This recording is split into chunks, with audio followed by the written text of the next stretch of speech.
Start by searching or locating the area you want to save as a bookmark.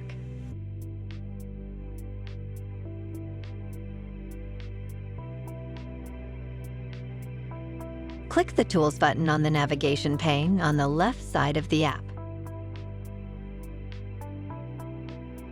Hit Add Bookmark and type in a name. Click the Add button when you're done. The bookmark will be saved and remain in the Bookmarks list.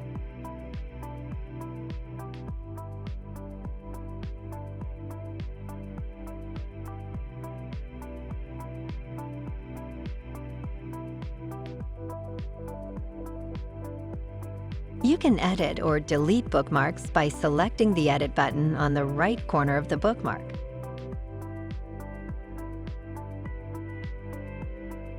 Select the bookmark to zoom to the saved area.